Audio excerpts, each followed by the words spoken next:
অস্থায়ী কর্মীদের দিয়ে এসআইআর এর ডেটা এন্ট্রির কাজ বিডিও অফিসের মধ্যে ছবি তুলতেই কার্যত চম্পট বিডিওর।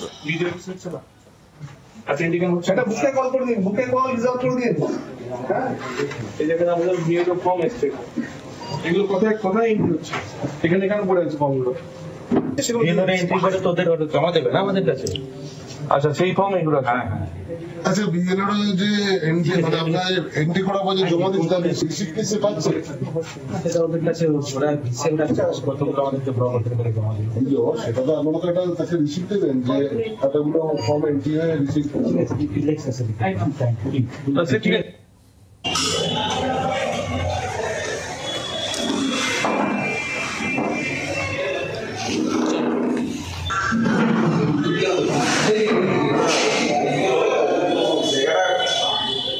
অস্থায়ী কর্মীদের দিয়ে এসআইআর এর ডেটা এন্ট্রির কাজ বিডিও অফিসের মধ্যে আর ছবি তুলতেই কার্যত চম্পট বিডিওর। আরামবাগের এই ঘটনা, অভিযোগ কমিশনের নির্দেশ অমান্য করেই চলছে কাজ। অস্থায়ী কর্মীদের দিয়ে ডেটা এন্ট্রির কাজ। দিব্যেন্দু সরকার আমাদের প্রতিনিধি রয়েছেন আমাদের সঙ্গে। দিব্যেন্দু, বিডিও চম্পট দিয়েছেন, কিন্তু ঠিক কি অভিযোগ উঠছে? আর দেখো শুভজিৎ, আমরা সেই ছবি পরিষ্কারভাবে দেখিয়েছি যে অস্থায়ী কর্মী অর্থাৎ যারা বহিরাগত, যারা এখনো পর্যন্ত পড়াশোনা করছে, কেউ কোচিং সেন্টার প্রতিযোগিতামূলক পরীক্ষার কোচিং নিচ্ছে এবং ছাত্র, তারা কিন্তু পরিষ্কার আমাদের ক্যামেরায় বলেছে যে তারা এখানকার কর্মী নয়। তাদের ডাকা হয়েছিল বিডিও অফিসের কোনো এক কর্মী কৃষ্ণেন্দু হাতি, তার নাম কৃষ্ণেন্দু হাতি, অথচ কৃষ্ণেন্দু বাবুকে তারা চেনেন না, জানেন না। কেউ কেউ বলছে যে তারা কৃষ্ণেন্দু বাবু তাদের দেখেছেন এবং এই ডেটা এন্ট্রি অপারেটরের কাজ তারা দিয়েছে এবং ফর্মগুলো তারা মোবাইলে এন্ট্রি করছে। এটা নিয়ে কিন্তু একটা বিস্তার অভিযোগ যে বিডিও অফিসের মধ্যে কি করে বিডিও এটাকে অ্যালাউ করলো, যেহেতু নির্বাচন কমিশনের পক্ষ থেকে কিন্তু পরিষ্কারভাবে এই নির্দেশ দেওয়া হয়েছে যে অস্থায়ী কর্মী বা বহিরাগতদের দিয়ে কোনো কাজ করানো যাবে না। কিন্তু সেই ছবি কিন্তু একদম স্পষ্ট। আমরা প্রত্যেকের সঙ্গে কথা বলেছি যারা এই কাজ করছে। এই কাজ করার পর তাদের সঙ্গে বক্তব্য নেওয়ার পর আমরা যখন ভিডিও কাছে যাই, ভিডিও কিন্তু কোনো উত্তর দেননি। তিনি ক্যামেরা বন্ধ করতে বলেছেন।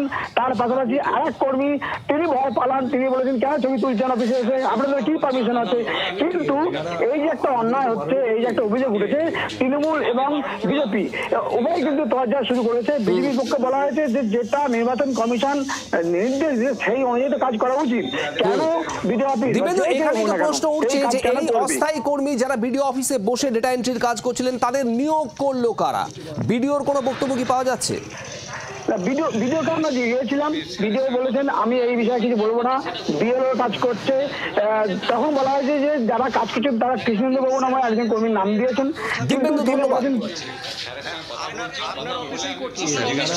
আমাদেরকে তো বারণ করলেন। আমি বারণ করলাম?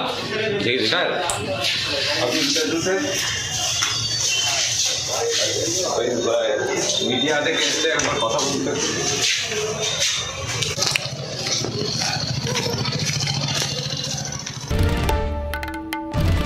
বাংলার আওয়াজ, বাঙালির আবেগ, জি 24 ঘন্টা।